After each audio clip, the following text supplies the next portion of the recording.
about artificial intelligence, right, this word feels a bit redundant Right. because it's used and thrown around a lot. What is it? I mean, because like for me, I understand being in architecture, there was always software and programming, and there was designing, as you said, there was the BMI solutions that always existed.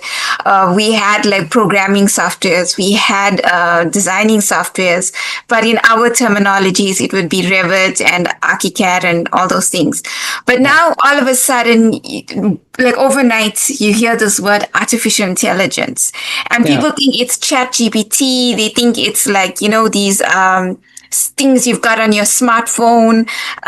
What is artificial intelligence? How would you classify it? And what is like it's really all about? So, Marilyn, I lecture at the School of Explorative Architecture, and I actually have just concluded a module in what I called it a second mind.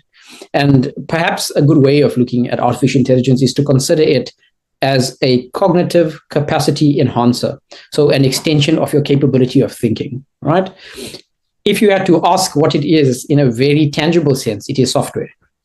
Software and algorithms, because software is based on algorithms that are targeted at thinking, perception, and action. So it's software that is intended to mimic how humans think, how humans perceive things, and how humans act.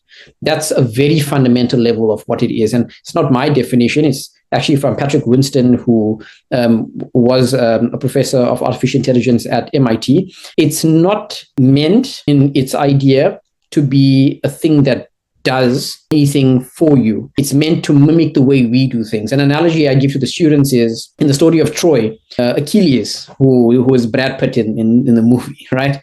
Achilles had a cousin who was training with him and to enter into combat. And there was a war in which Hector, who was the king, had heard Achilles was coming to this particular war, and he joined it. And then he saw Achilles from a distance and moving towards him, and then he engaged in battle with him, but they were all dressed in their armor and their garments. And when he thought he killed Achilles, he took out of his helmet and he saw it was Achilles' cousin. And then he's like, but he looked like you and he moved like you. He wasn't you. And that's what artificial intelligence is, because it's supposed to be like us. But it's not us. It's supposed to mimic the mistakes we make. It's supposed to mimic the way we behave. It's supposed to be a model, the closest model that we have to what a human being is, or how a human being thinks, perceives, and acts.